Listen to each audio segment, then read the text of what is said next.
ஆழ்வார் எம்பெருமானார் ஜீயர் திருவடிகளே சரணம். ஜீயர் திருவடிகளே சரணம். వాళ్ళు కోయిన్.com అనేటువంటి ఒక సంస్థని ప్రారంభం చేసి మన సంప్రదాయ విజ్ఞానాన్ని అటు ఉపన్యాసాల ద్వారా ఇటు గ్రంథాల ద్వారా మనకి తమిళ దేశంలో ఉండేటటువంటి జిజ్ఞాసులకే కాకుండా దాన్ని సమర్థమైన వారి చేత అనువాదం చేయించి తెలుగులో కూడా వారి గ్రంథాల అనువాదాలు ఉన్నాయి. ఆంధ్రదేశంలో చాలా మందికి అందుతున్నాయి. ఆ విధంగా అటువంటి రీతిలో పెద్దవారు ఈ శ్రీరంగంలో ఉండేటువంటి వారిలో ఏం చేయొచ్చు. అటువంటి వారిద్దరూ ఈనాడు విజయడం నాకు చాలా ఆనందదాయకమని వారి సన్నిధిలో విజ్ఞాపన చేసుకుంటూ మంగళాశాసనం పన్నాయండి కొంత మానవం నాకు రేఖను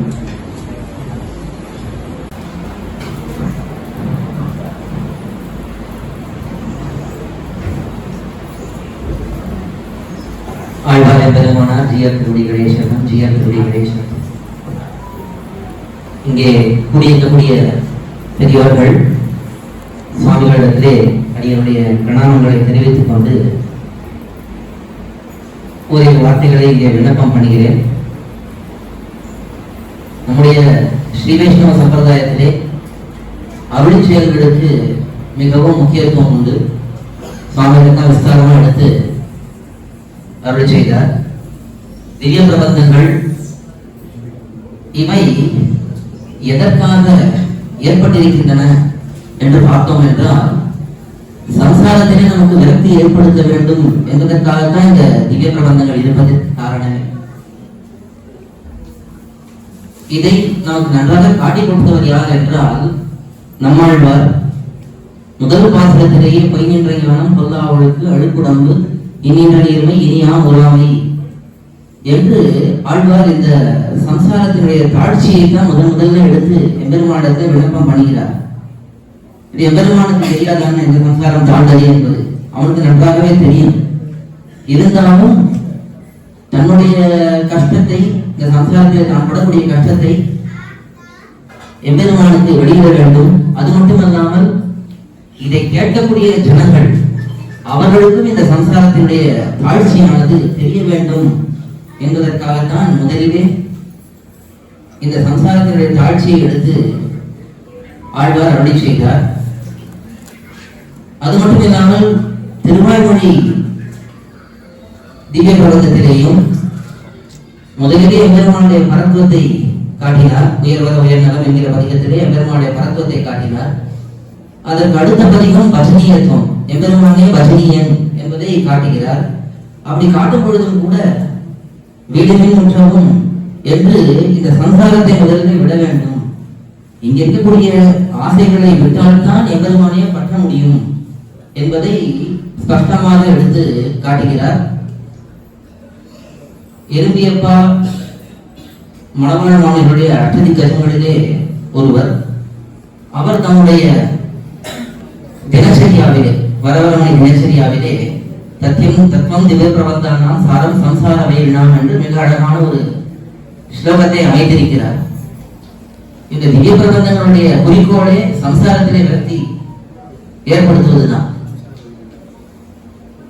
அப்படி சம்சாரத்திலே விரக்தி ஏற்படுத்த நாம் என்ன பண்ண வேண்டும் என்றால், அதற்கு பிறகு எம்பெருமானை அடைந்து எம்பெருமானுக்கு நித்திய கைங்கரியம் பண்ணிக்கொண்டு பரமபதத்திலே அவனுடைய உறுப்புக்காகவே நாம் இருக்க வேண்டும் என்பது சம்பிரதாயத்திலே காட்டப்படக்கூடிய முக்கியமான அர்த்தம்.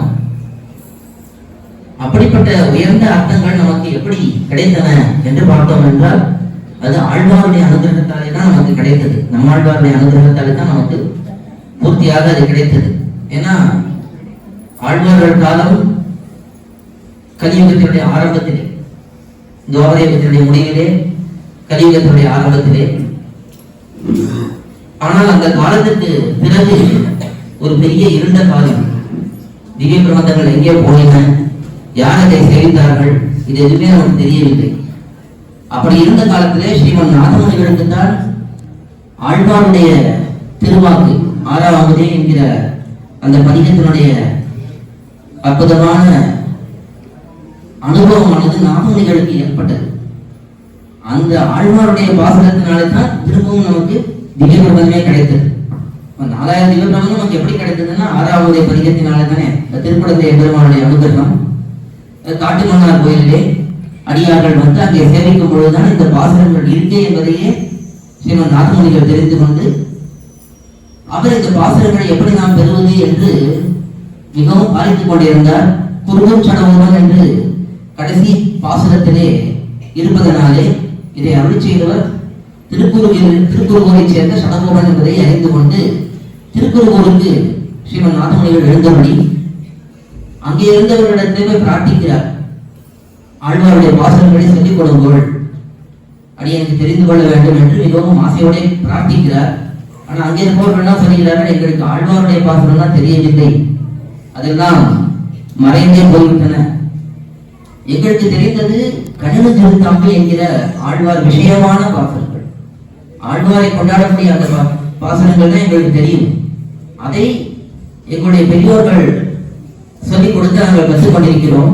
இதை 12,000 முறை நம்மாழ்வார் திருமுன்பே யார் விண்ணப்பம் செய்கிறார்களோ, அதாவது அந்த திருப்புலி ஆழ்வார் அடியிலிருந்து யார் விண்ணப்பம் செய்கிறார்களோ தொடர்ந்து அவர்களுக்கு நம்மாழ்வார் தானே தோன்றி உயர்ந்த அர்த்தங்களை கொடுப்பார் என்று எங்களுடைய பெரியோர்கள் சொல்லியிருக்கிறார்கள்.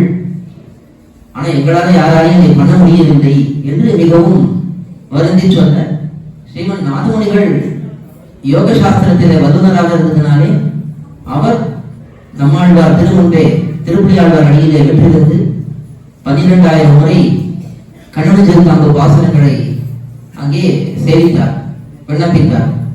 நம்மாழ்வாரும் உணர்ந்து ஆழ்வாருக்கு பிரத்யட்சமாக தோன்றி ஆழ்வாரிடத்தில் ஸ்ரீமன் நாதமுனிகளுக்கு தோன்றி ஸ்ரீமன் நாதமுனிகளுக்கு என்ன வேண்டும் என்று கேட்டு அவர் தேவதைகளுடைய பாசனங்கள் வேண்டும் என்று பிரார்த்திக்க, சரி திருவாய்மொழி கொடுக்கிறோம், அத்தோடு திருவாசரியம், திருவிருத்தம், திருவாசரியம், பெரிய திருவந்தாதி இவற்றையும் கொடுக்கிறோம். அது மட்டும் இல்லாமல் மற்றமுள்ள ஆழ்வார்கள் அருளை செய்த பாசனங்கள் 1000, 2000 என்றெல்லாம் பிற்பாடு ஸ்ரீமன் நாதமுனிகள் தானே பிரிக்கிறார். இதெல்லாம் அந்த எல்லா பாசனங்களையும் நாம் வந்து அளிக்கிறோம் என்று நம்மாழ்வார் மிகவும் திருவுள்ள உகந்து எல்லா பாசனங்களையும் ஸ்ரீமன் நாதமுனிகளுக்கு அளித்தார். பாசனங்களை அளித்தது மட்டும் இல்லாமல் அதனுடைய ஆழமான அர்த்த விசேஷங்களையும் நம்மாழ்வார் தாமே ஸ்ரீமன் நாதமுனிகளுக்கு உபதேசித்தார். அது மட்டும் இல்லாமல் திருமந்திரம், துவயமகாமந்திரம், சரமஸ்லோகம் முதலான உயர்ந்த அர்த்தங்கள் இவற்றையும் நம்மாழ்வாரே ஸ்ரீமன் நாதமுனிகளுக்கு கொடுத்தார். இப்படி எல்லா பிரபந்தங்கள், எல்லா விசேஷமான அர்த்தங்கள் பூர்வர்கள்லாம் பல ஆச்சாரியர்கள் பல அர்த்தங்களை காட்டுகிறார்கள். எம்பெருமானார் அர்த்தங்களை காட்டுகிறார், பராசர பட்டர் காட்டுகிறார், நம்மளை காட்டுகிறார். இப்படி பல ஆச்சாரியர்கள் பல அர்த்தங்களை எல்லாம் காட்டியிருக்கிறார்கள். அதுக்கெல்லாம் ஆதாரம் யார் என்று பார்த்தால் நம்மாழ்வார் தான். அதனால்தான் நம்முடைய சம்பிரதாயத்திலே நம்மாழ்வாருக்கு அவ்வளவு ஏற்றம் காட்டப்படுகிறது.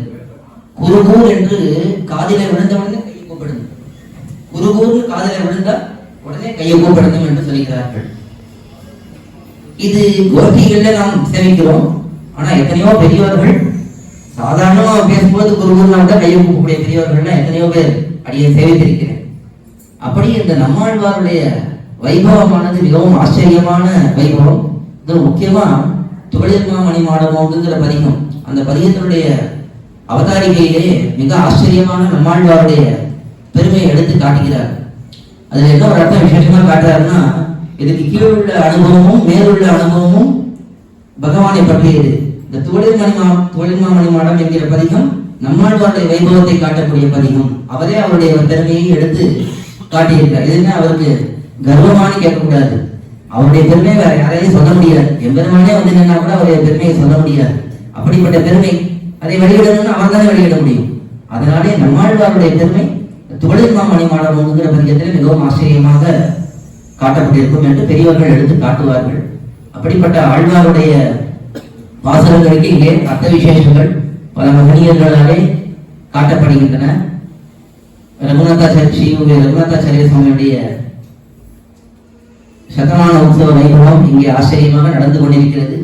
இதெல்லாம் நம்முடைய சம்பிரதாயத்திலே எம்பெருமானார் ஏற்படுத்தியுள்ள ஒரு அழகான கட்டமைப்பு.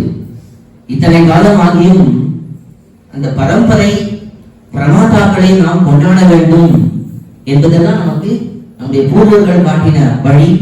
அது இன்றளவும் தொடர்ந்து வந்து கொண்டிருக்கிறது. என்ன பெரியவர்கள் இருந்த காலத்திலே இன்னும் விசேஷமாக நடந்திருக்கும். நாம் நம்மாலே ஆனவரை முடிந்தவரை பண்ணுகிறோம். இருந்தாலும் இதே போல நடப்பதே மிகவும் சந்தோஷத்தை கொடுக்கக்கூடிய விஷயம். நிறைய நம்முடைய சம்பிரதாயத்திலே இதே போல நிகழ்ச்சிகள் நடக்க வேண்டும். இன்னும் நிறைய கிரந்தங்கள் வெளிவர வேண்டும். கிரந்த காலக்ஷேபங்கள் நிறைய நடக்க வேண்டும். அதுக்கெல்லாம் மேல முக்கியமா நம்முடைய சம்பிரதாயத்திலே முழு நேரமாக கொண்டு பண்ணுபவர்கள் நிறைய பேர் வேண்டும். எல்லாரும் இதே பகுதி நேரமா, அதாவது பார்ட் டைம், எல்லாம் பார்ட் டைமா தான் இருக்கா. ஃபுல் டைம் அதுதான் வேணும். அதுதான் நம்முடைய திவ்ய பிரபந்தத்துடைய குறிக்கோளே அதுதானே. நம்ம எல்லாம் ஃபுல் டைம் கைங்கரிய விரதா இருக்கணுங்கிறது திவ்ய பிரபந்தத்தை காட்டுறது. நாம எல்லாம் பார்ட் டைமா இருக்கும் பல பேர். அந்த நிலை மாறினாலே நம்முடைய சம்பிரதாயத்திலே நல்ல ஒரு எழுச்சி ஏற்படும். இப்பொழுதே நிறைய இந்த மாதிரி ஒரு பெரிய அடியார்கள் கோஷ்டி அமையறதே மிகவும் சந்தோஷம் தான்.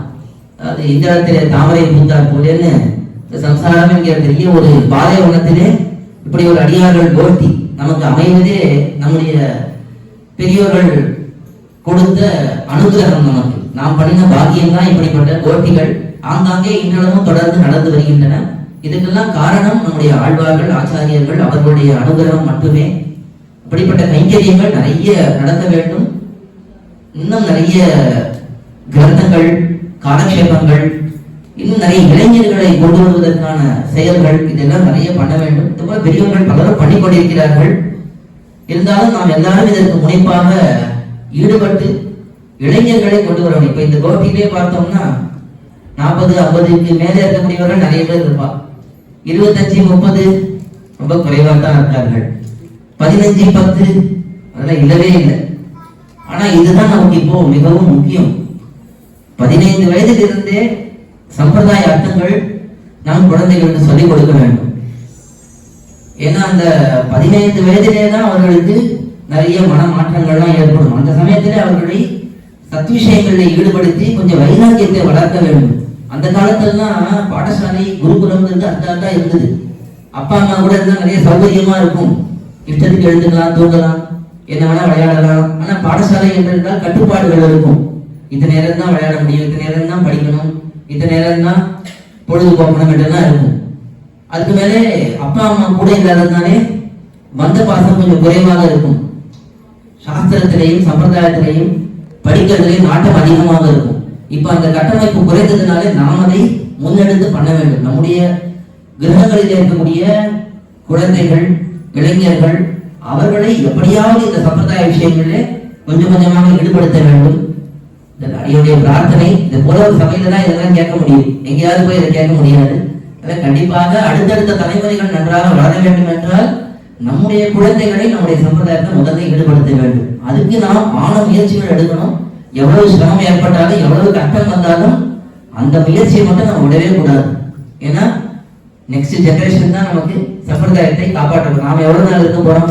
கொஞ்ச நாள் இருக்க போறோம். அதுக்கு அடுத்த தலைமுறை இதே போல தொடர்ந்து போகணும்னா அதுக்கு அந்தந்த தலைமுறைகளை நாம் உருவாக்க வேண்டும். அதுக்கு பெரியவர்கள் பல முயற்சி பண்ணுகிறார்கள். நாமும் சேர்ந்து அந்த முயற்சியை செய்வோம். இப்படிப்பட்ட அழகான ஒரு சபையிலே அடியனுக்கும் வாய்ப்பு கொடுத்து ஒரு விஷயங்களை விண்ணப்பிக்கக்கூடிய பாக்கியத்தை ஏற்படுத்தி கொடுத்த இந்த சபையாருக்கு அடியனுடைய கிருத்தஜதையை தெரிவித்துக் கொள்கிறேன். ஆழ்வார் எம்பெருமானார் ஜிஆர் திருவடிகளே சரணம், ஜிஆர் திருவடிகளே சரணம். சமைக்க பிரார்த்திக்கிறேன். கோயில்.org நம் சம்பிரதாயத்தின் பல்வேறு புத்தகங்களை பல மொழிகளில் வெளியிட்டுள்ளது. சம்பிரதாய அடிப்படை விஷயங்கள் முதல் ஆழ்ந்த அர்த்தங்கள் வரை உள்ளடக்கிய பல புத்தகங்கள் books.coil.org வலைத்தளத்தில் உள்ளன. இப்புத்தகங்களை வாங்க coil.org@gmail.com மூலமாகவோ அல்லது வாட்ஸ்அப் எண்கள் 8220151966 அல்லது 960059 5273 மூலமாகவோ தொடர்பு கொள்ளலாம்.